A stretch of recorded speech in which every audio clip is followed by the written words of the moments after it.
son of a...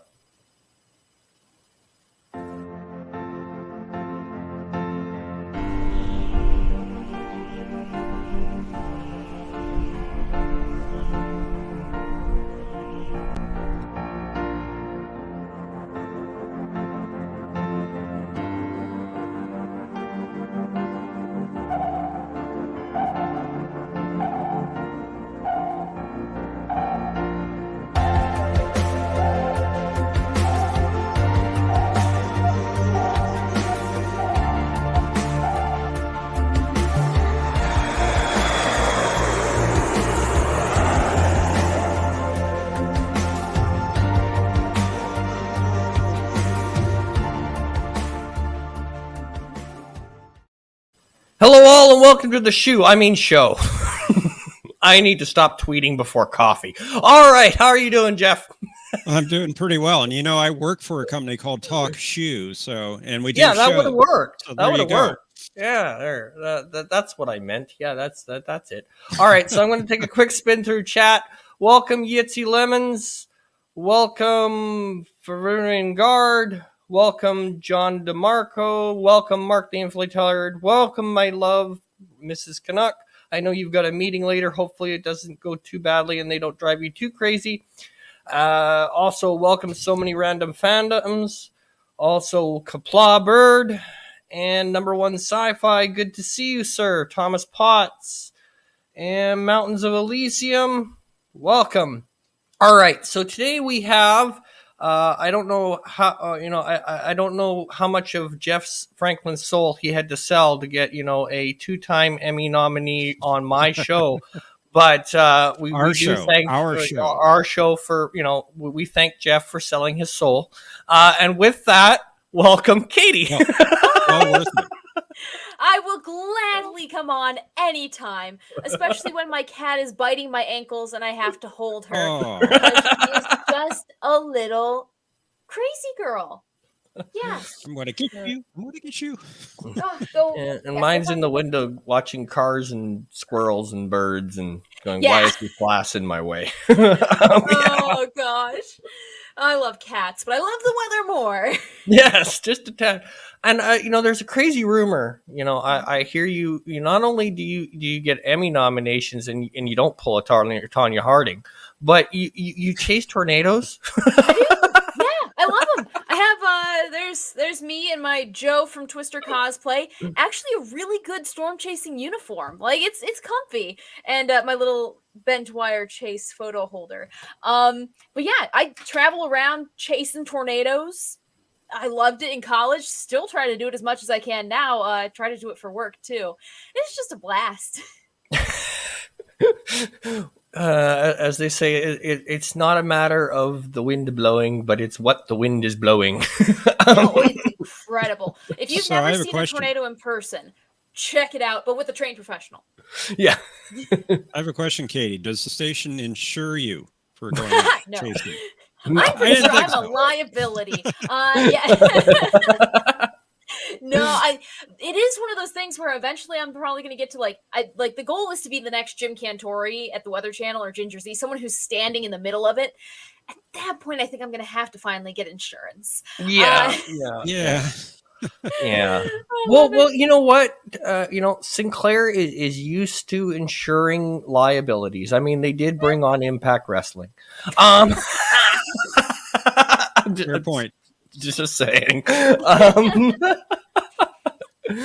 So I'll let you you take us in the direction. I know you want to talk about storms and weather patterns from history, so I'll let you take it away because I have no bloody idea. That's one part of history I didn't study. Oh, sweet. Well, it's incredible because for history, as far as we can look back, weather forecasting has not been reliable for all that long. Like 3-day forecast, 7-day forecast, those even now we're getting 10-day forecasts. It's incredible. But did you guys know there are so many different weather events throughout history that just completely changed the course of human forecasting, and they're really cool. Like how a tornado stopped the British from invading Washington, D.C. Do you know that? No. Yeah. I think I've heard that one. It's a really, really cool story. Basically, I'm going to try and click on the screen share thing if it'll actually pull up. There's paintings and depictions of the British during the War of 1812, which actually this happened in 1814. But when the British invaded, they went into Washington, D.C., and they lit the Capitol on fire, they lit the White House on fire, and several other government buildings. And they were just pretty much laying siege to Washington, D.C. for that period. Well, they were thinking, okay, maybe we did our job, let's head back. But before they could even move, really, there was a tornado. Not just a tornado with a horrendous thunderstorm that came along with it. And this storm just brought a deluge of rain. And then all of a sudden, tornado comes through. That tornado is rumored to have killed more British soldiers than the Americans did during this little confrontation. It's incredible. And I even found a quote here. It's not necessarily a direct quote. Like, I have a feeling the person who wrote it in the Washington weather book may have, come up with it, but it was an old quote, so it counts. But as it says, as British troops were preparing to leave, a conversation was noted between the British Admiral and Washington lady regarding the storm. The Admiral exclaimed, "Great God, madam, is this the kind of storm to which you are accustomed to in this infernal country?" And the lady goes, "No, sir, this is a special interposition of Providence to drive our enemies from our city." And the Admiral replied, "No, not so, madam. It is rather to aid your enemies in the destruction of the city." So the British kind of thought, well, God's going to help us with this. Yeah. We'll just go back and have beer and we'll go back to Canada now. Exactly. Although the one storm that is famous, that is even before that one, that I do know about, is the little trouble that the Spanish Armada had trying to invade England.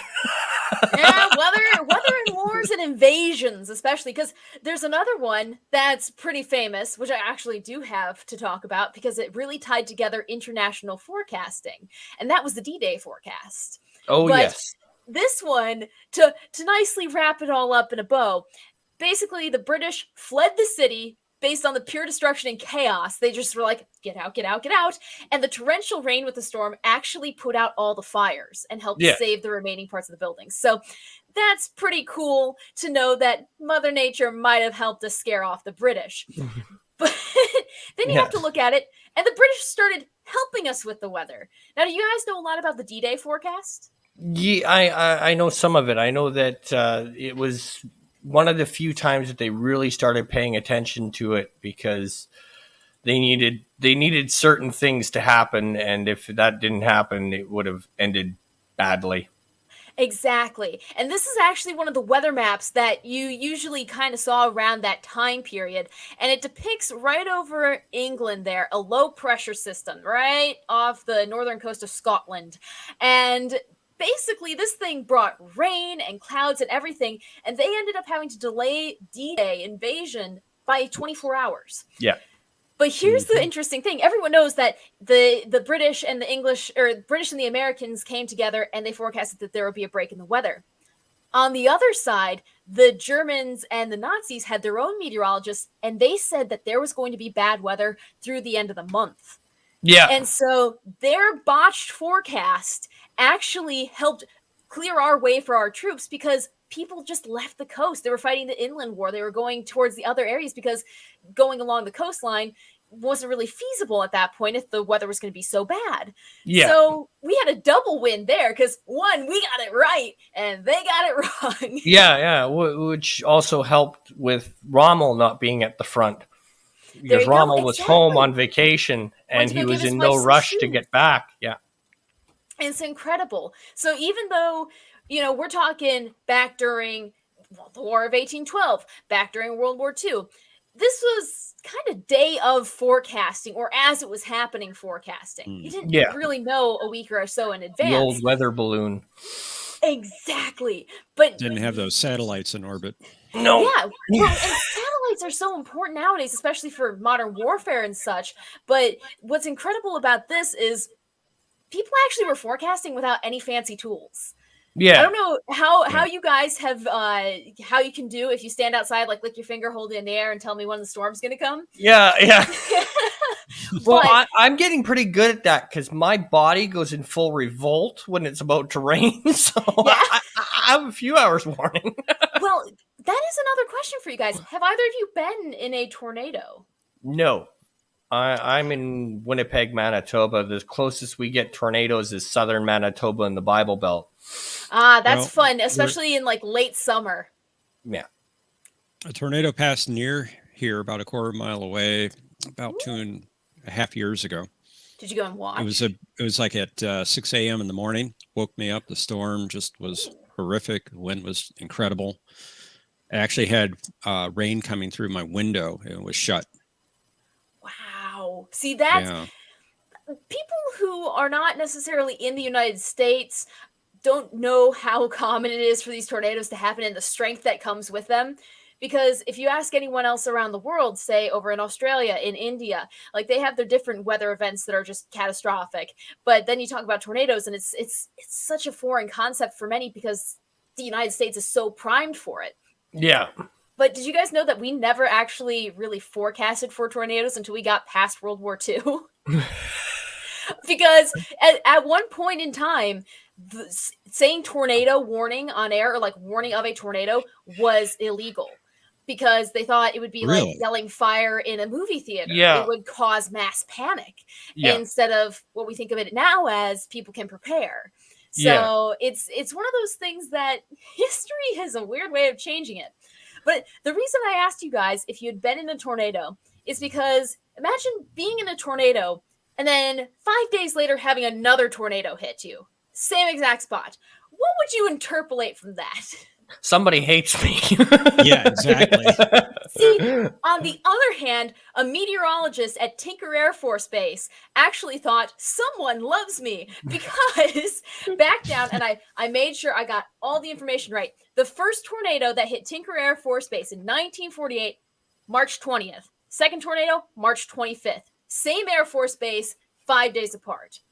And that was the first tornado forecast that was ever officially put out because they realized, okay, we got planes, we got everything that could be damaged. Can you forecast these tornadoes?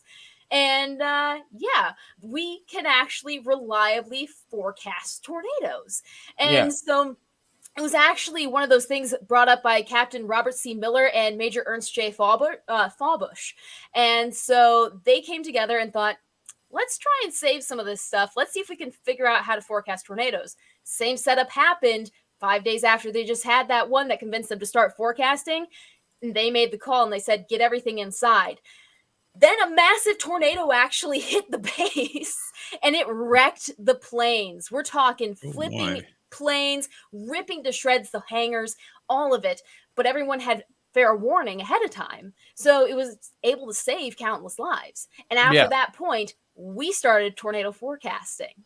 Yeah, because the same theory, I think, was with like earthquakes and stuff. And it was like, no, don't. You're just going to, just be mass hysteria.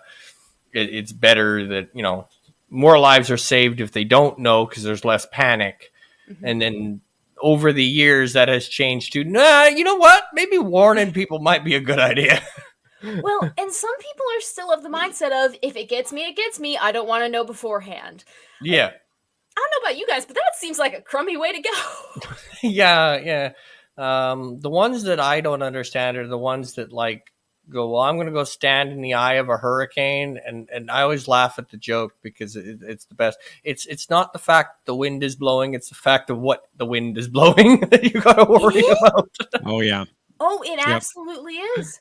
Because, calling back to the tornado in Washington, D.C. in the War of 1812, it wasn't necessarily the tornado that killed the British. It was all the debris. Because back then, you had buildings made of brick.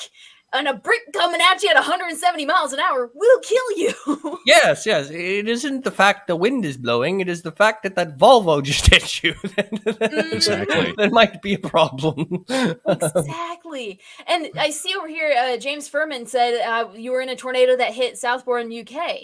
And tornadoes do happen outside of the U.S. They happen around the world. But the fact that they're so rare in those areas, it's fascinating to encounter people who have experienced those in, say, the UK, or I believe there was one that hit France. France is a real hotspot for tornadoes coming in off the channel, and that's really fun to see. But I think probably not fun for them.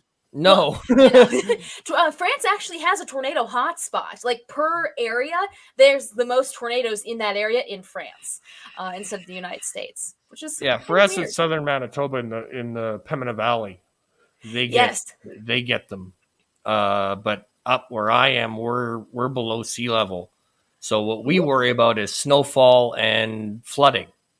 Okay, because the Red River is stupid and flows north instead of flowing south. Yeah. So we get all the drain off from the States up here instead of the other way around. You're welcome. That's fun. Yeah.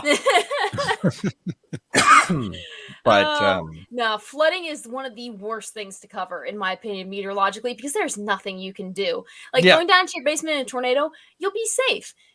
Going down to your basement in a flood, you're just creating a problem. You bring your water wings. At that point, you go high. Like, in 97 was the last time we had a major flood here. Well, no, that's a lie. We had another one, but it didn't get as bad as 97. 97 is like, we have bridges in Winnipeg that have the water line marked, how high the water got.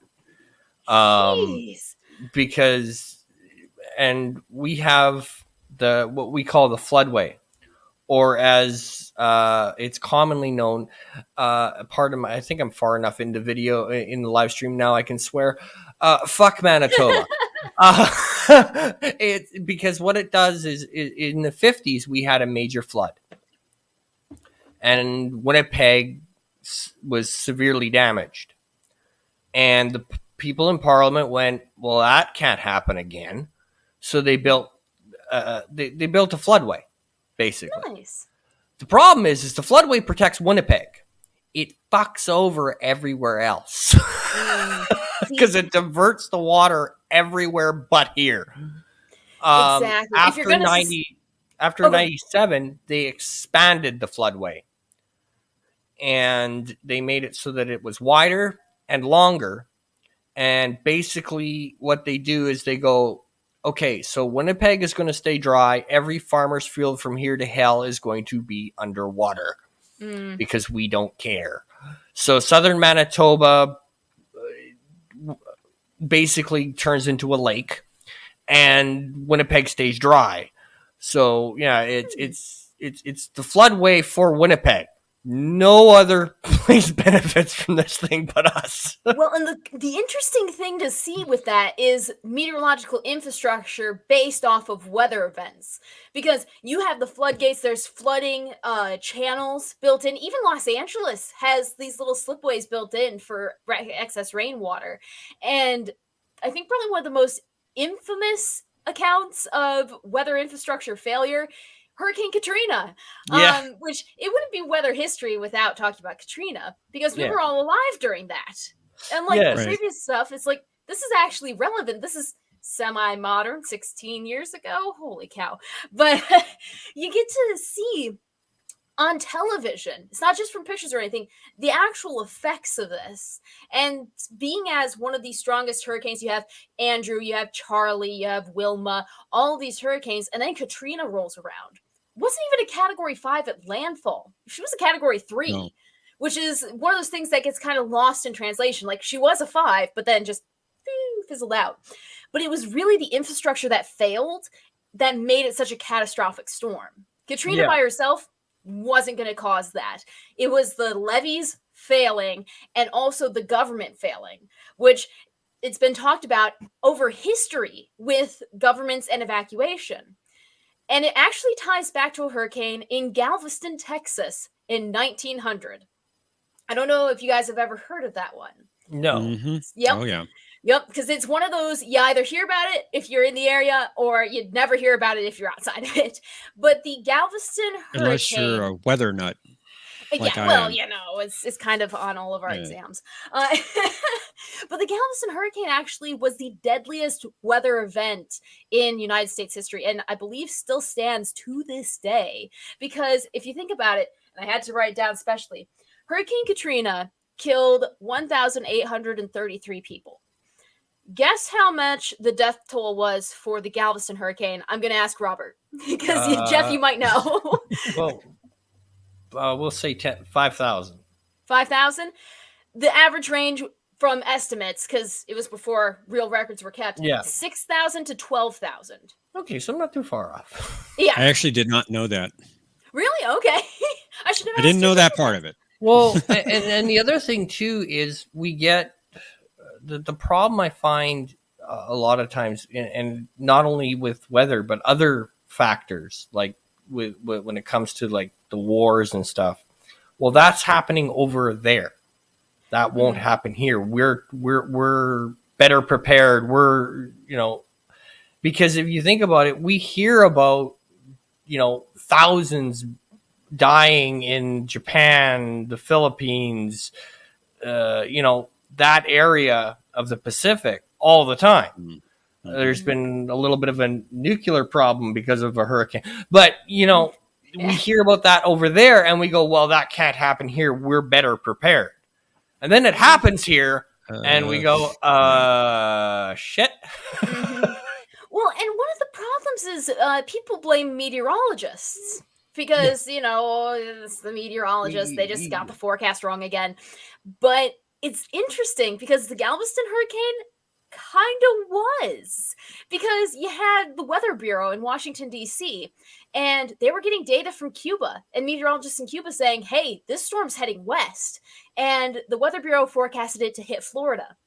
And because they didn't necessarily like what was happening with the Cuban meteorologists and getting ahead of them saying that you're wrong, they cut off data information from them and just said, they told the meteorologists around the country, it's fine, don't worry about it, it's going to hit Florida. Well, local meteorologists, you'd think I'd be able to say my own field, got the wiser, but it was too late. And so the warning didn't get to them in time. And so that's one of those historical events that perpetuates the whole meteorologists are wrong and people die because of it. Nowadays, it's, okay, meteorologists inconvenience me occasionally, but we're mostly good. What's interesting about that story, though, I believe, and correct me if I'm wrong, there was a hurricane that hit Florida at about the same time as the Galveston hurricane. It was a very active tropical year when that happened in 1900. And we see those cycles coming and going. Like last year, my gosh, ran the gambit with our names and then went to the alphabet. It's incredible. And so dual landfalling hurricanes would cause so much more trouble for forecasters back then because you don't have satellite. You can't look and see where they are. Yeah, and there's so little landmass to the east there. It's so hard to get readings. And that does you in. Observation is the key to meteorology because if you know what's happening, you can guess what's going to happen next. Yeah, it's like there's clouds in the sky. No, it'll be great. No, I opened my window. I look. There's clouds. No, it'll be great. Have you looked outside today? Exactly. No, my screen says it'll be fine. I don't care what your screen says. Open a damn window, you moron. Just look outside. These are the best observation tools you got. And that's what we have people do. We have people report just pictures. They take pictures of the sky and send it to us so we can interpolate it with or interpret it from our meteorological know-how.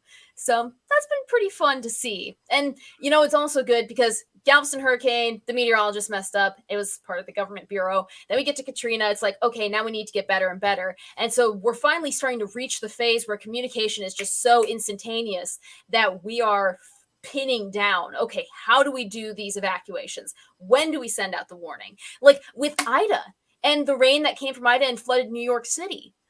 That's just...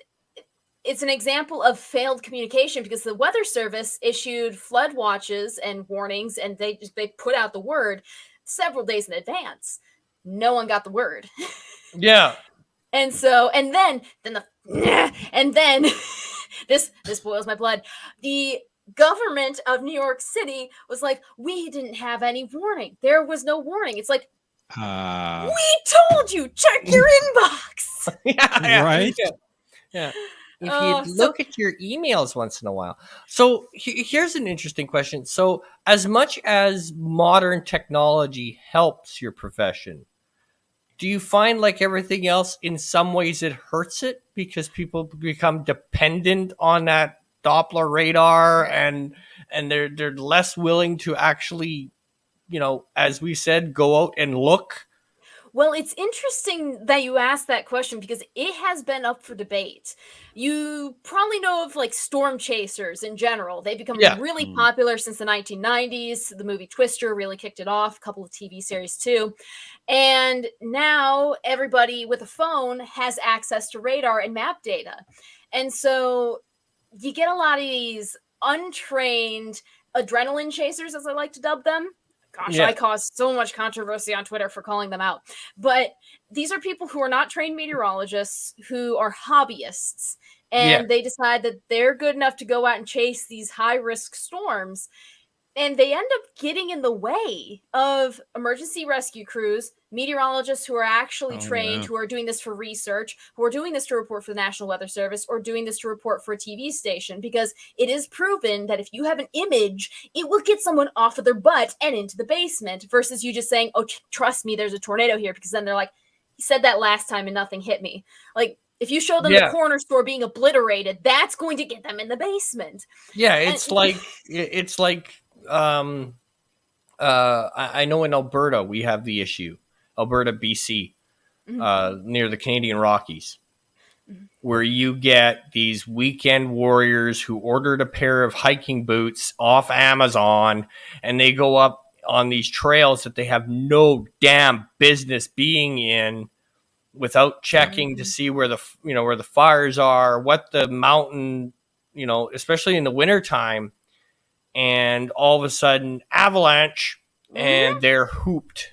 And instead of, now we're relying resources to look for two idiots that went on a weekend crusade. Yeah. Well, it's true. It's horribly, horribly true. And then the rescuers are put in danger. Yeah. Gosh, exactly. Yeah. Well, we have... because there's this thing on Twitter. If you guys ever want to get depressed and angry at the same time, look up hashtag WX Twitter, weather Twitter. Okay. Freaking, it is the most toxic pit of anything.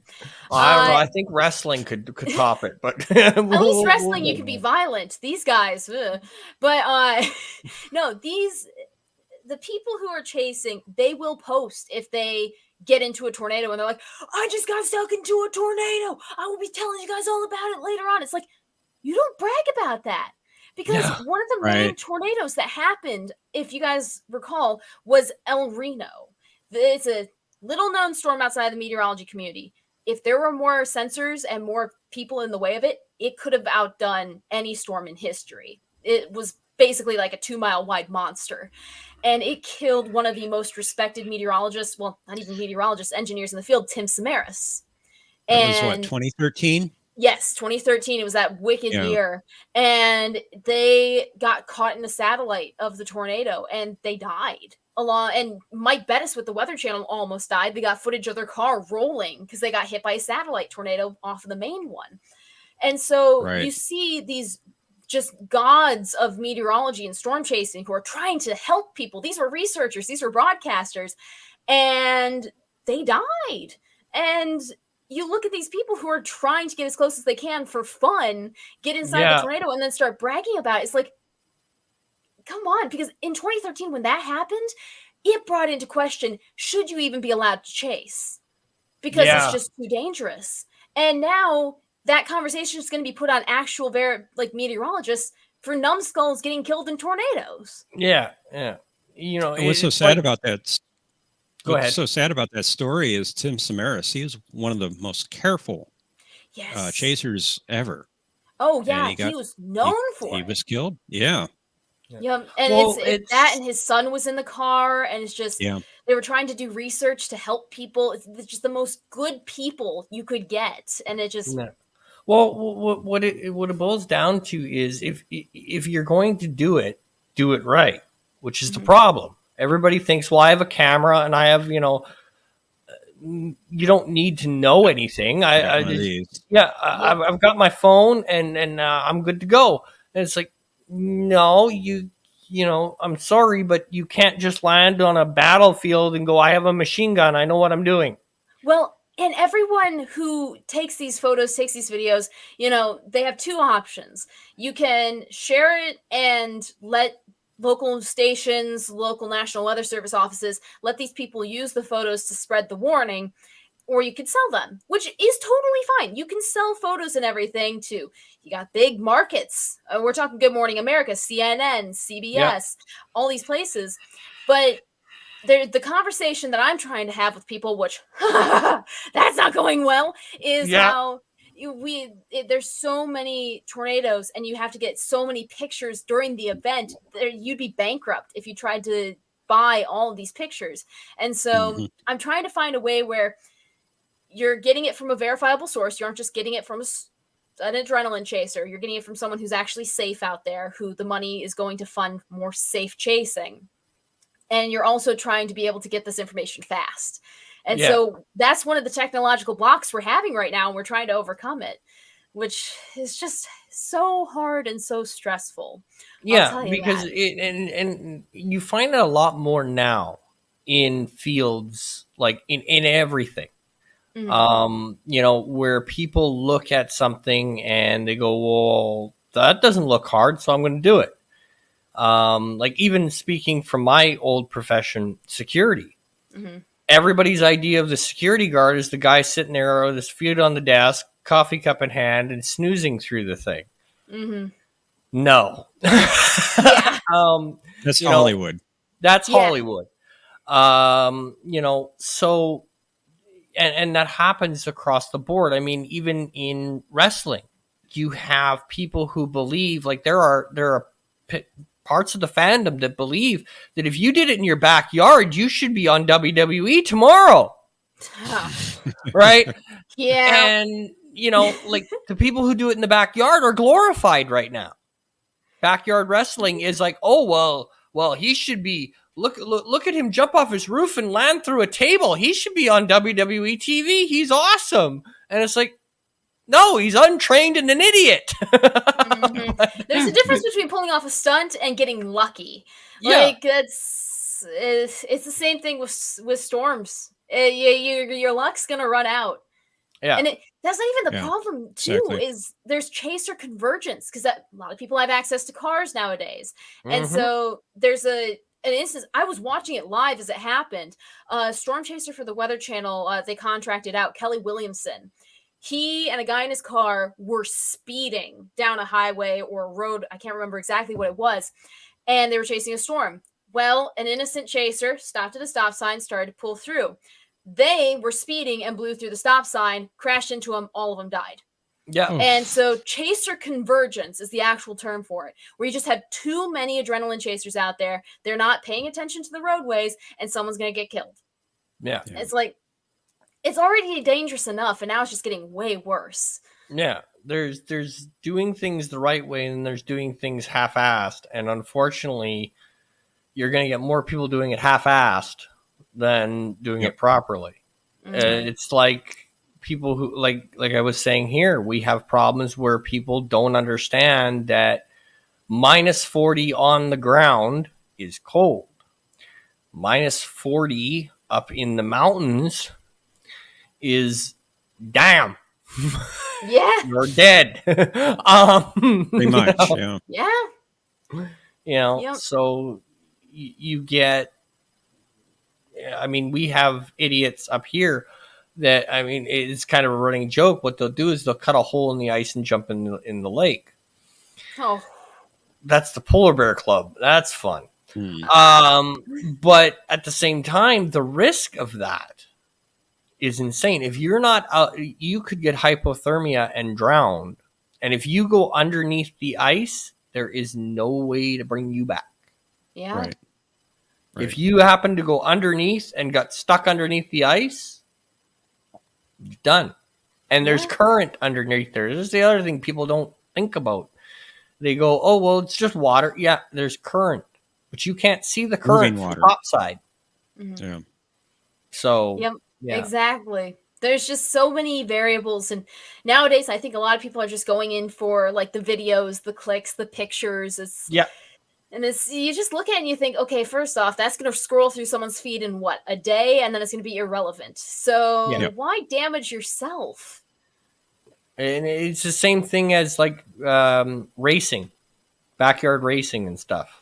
It's the same thing, because what they don't realize is the guy on NASCAR or, you know, the rally race trains to take those corners. They understand the physics of it. Yeah. Mm-hmm. Where you're just going on a hope and a prayer that car stays on the road, or, you know, what have you, and you're not bringing what you need if shit goes south. Mm-hmm.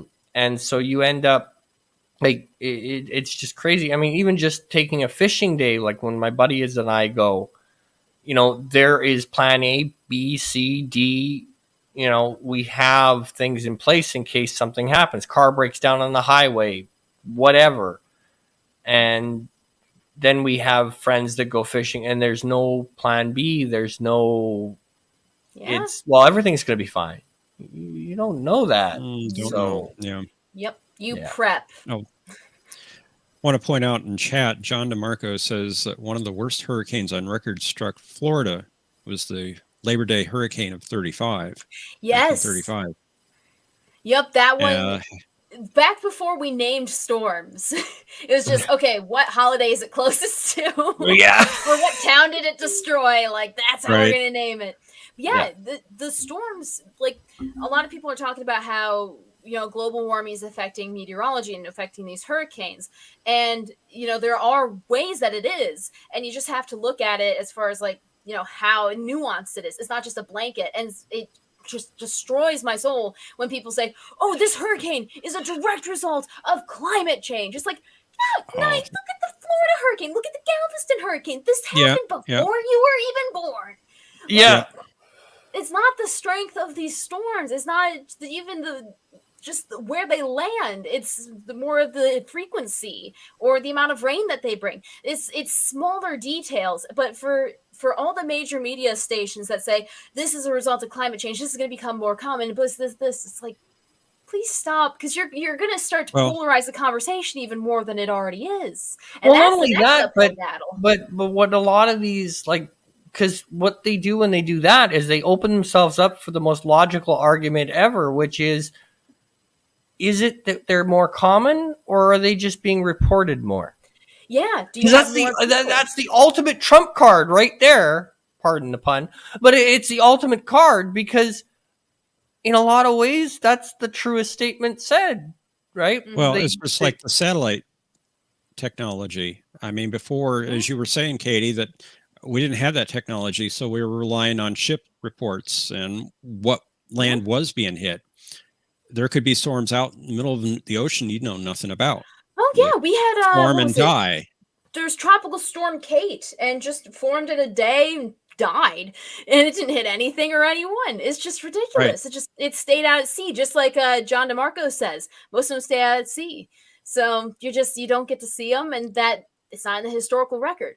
Like, that's why tornado frequencies are going up. It's because people are expanding and building houses out west where tornadoes weren't originally picked up. If you hit your house, it goes into the record book, but nothing else.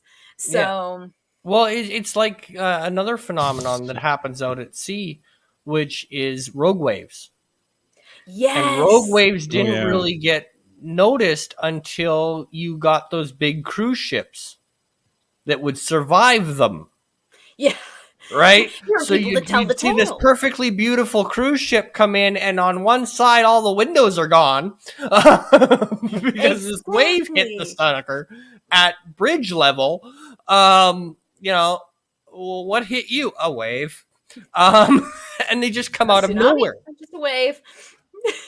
Yeah, wave. Like, imagine being the first person to survive that and like tell the tale, and no one would believe you. Oh, they didn't for years. It was not just one. It was several people that would come back. And, like, you talk to the sailors, and sailors would go, "Oh yeah, we know about those." You go on like the scientists and stuff, and no, that can't happen. It's not possible. until enough data came in that went, oh, wait, shit. Yeah, okay. Hit me. That's a thing. Yeah, Speaking of that, exactly. James Furman in the chat was saying that locally in the UK, it's known that they get the most tornadoes in the world, Yeah, well, but theirs aren't very large. yes, They're they not get big the ones. most frequency of tornadoes per area, which is pretty cool. There's like a narrow strip where you are just gonna have tornado, tornado, tornado, which is really fascinating to study. I'd love to spend time over there and just study some storms. I wonder if they come along with like a British accent or a French accent. Maybe. The winds sound a bit different. Did the ones in France, when they're leaving, have a white flag at the end? As much as I've read about the weather, I've never heard that before about the UK. Yeah, no, they don't usually get on when you head towards, say, London or, of course, Edinburgh, or even Ireland doesn't see too many. But then you get closer to the Channel and near the ocean, and occasionally you will get these just dart after dart after dart waterspouts becoming tornadoes, which is interesting, just cool to see. Especially right now. Right now is waterspout season, especially over the Great Lakes. Oh yeah. Living in Ohio, northern Ohio, I'd know them coming off of Lake Erie. Oh, I would love to be at Cedar Point in Sandusky, Ohio, and watch just waterspouts. Yeah, I used to live about 20 minutes south of there. So. You lucky duck. Yeah. Well, I know. Up here, the big ones are, of course, the Great Lakes, because they're just insane. Oh, even in the wintertime, it's kind of nuts. And then the East Coast. So you get New Brunswick, Newfoundland, Labrador, St. John's, all that. They get storms all the way through the year. Like, they get enormous amounts of snow that comes off the ocean. Oh, that is just insane. Lake effect and ocean effect. Yeah, it's like, okay, so I had a house. Now my roof is at ground level because we had snow last night. But yeah. Oh, the amount of snow, like, people don't realize. You think of the Groundhog's Day blizzard of 2011, for example. That one inundated Chicago and a large portion of the Great Lakes. And I missed it. But it only ended up being 23 some odd inches, but it was heavy snow. And with snow, it does have different weights. And yes, so it does. Way different effects for the amount of snow. It's just, if it's so hard wet, you're screwed. We call it. We have the difference between there's crop dusting, which you just grab a backpack blower and blow it off your front lawn. Nice. Or you have shovel, or you have snowblower, because there ain't no goddamn way you're doing it with a shovel unless you don't want a back anymore. Might explain why my back is screwed. But anyway. Well, we call it Widowmaker Snow because it causes heart attacks. Yeah. And the first heavy snow of the season, I have to tell my viewers, like, I take it upon myself and I just go, this is Widowmaker Snow. Do not shovel this. Yeah, well, not only that, but it's not only the snow, it's the air. Because if you breathe in, like, once it hits minus 40, minus 45, minus 50, when you breathe it in, it hurts at certain points. Breathing it in hurts. Yeah, and not only that, but it dries you out. You can become dehydrated. Yeah. Yeah. And then, of course, there's snow glare and all that fun stuff, which is why people wear sunglasses in snow. But it's incredible. I have to wear sunscreen when I go skiing because of the albedo and just the reflection of the sunlight off the snow. Yeah, it's insane. Same as if you're out on the lake. It just reflects it. Yep. But that's just one side of crazy weather, because every kind of weather pretty much has a negative effect or a positive effect, or both. And I think the only type of weather that really has a true positive effect is cirrus clouds. Those are those wispy Bob Ross clouds. Not a single thing wrong with them. They're so Oh, high up, boss. not even the planes have to deal with them. Like, it's made up of little ice crystals. They're just happy little clouds. Those are the best kind of weather if you're looking for nothing to happen. Yeah, if you're looking for absolutely bugger all. Exactly. Nothing. So, first of all, I want to thank you for joining us. But I'll let you promote your stuff. So, Oh, well, where they can find you on TV and where they can find you on YouTube and all that fun stuff. totally. Yeah, for anyone who lives in the Sioux City area, I'm on CBS 14 weekday mornings, 5 a.m. to 7 a.m. That's always fun. But for everyone else in the world, I'm mostly on YouTube and Twitter and TikTok. You can find me on Twitter and TikTok at weather_Katie. I pop up pretty easily. It's easier to remember than Nickolaou too, the spelling. But I'm also on YouTube. I commented earlier. I'll comment again in the chat so you can see it. I am so many random fandoms because I truly am so many random fandoms. It's incredible. And right now we're doing a series every Wednesday. My friend from college and I are talking about the show Avatar: The Last Airbender. Okay. And the episodes we're taking like deep philosophical dives into episodes, kind of getting crazy. There was one about blow pop popsicle sucker things. It's crazy. But we have fun, and I'm hoping to expand the channel a little more. I do my fandom forecasts. So, thank you so much. And yeah, I have my TikToks. I'm going to be uploading those onto YouTube here once I get them re-downloaded. And we're just going to have a lot of fun with it. So in the near future, are we getting the remake of Twister with you as the lead star? Is that the deal? So let me tell you this. I That'd have a be script great. for Twister 2 that I wrote, and it's really freaking good. And I'm trying to think, okay, I have the cosplay. I just need someone to play the other two parts, and we could film a trailer. So who knows? There might end up being a Twister 2 trailer. There we go. That All would be right. fun. So Now, a couple of I got a question. yes. Does your news cast go out onto the internet? I know some does. stations do that. Yes, Okay. we have it every morning on CBS 14 on our website. It's just SiouxlandNews.com. And honestly, if anyone like actually clicks on it, they will be so freaking confused because they get the statistics from who's watching from where. And my brother, when he was studying abroad in France, would watch in the mornings from France, and they're like, "Who is this?" Because there just be one dot. It drove them nuts. It was fun. So if you guys want to punk my station, SiouxlandNews.com, SIOUXLAND news.com. Had to think about that for a Have to second. do that. All right. So once again, thank you so much. And Thank you. just a couple of things coming up at 2:00 on Rambling Canuck, my main channel. I have a wonderful What If series dropping that was supposed to drop last week, but I got issues, so it didn't get edited till this morning. It's on What If Dunkirk Failed, all the fun stuff with that. Technically, Dunkirk was a failure, but it wasn't. So worse. it could fail worse. So we have that. And then we have tomorrow, we have dropping on this channel, we have the roundtable that was supposed to drop last Friday to tie in with the Band of Brothers series. We're doing a roundtable on Market Garden. Also, more with the Band of Brothers. Purple Valkyrie will be having the Band of Brothers this evening.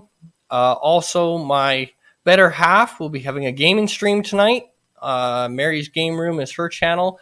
Be sure to check that out. She also does gaming on Saturday afternoons, and then we do karaoke Saturday nights on Rambling Canuck. Robert? Also, I will be on Golgo 13's channel tomorrow for the Band of Brothers. I'll be co-hosting this time instead of having to host, so I'll be able to relax and just be a smartass from time to time. And yes, this was a great shoe because I need coffee in the morning. And that, Robert, yeah, Robert, I just want to promote a question of Trek. We're moving from Saturdays to Sundays. It'll be Sundays at 3:30 Central or Eastern, 3:30 Eastern, 2:30 Central. awesome. It's always a fun show, and Conti gets a whole bunch of grief, but I think he deserves it half the time. Oh, he loves it. Well, yeah, but you know. And with that, as Doom would say, thank you and good night.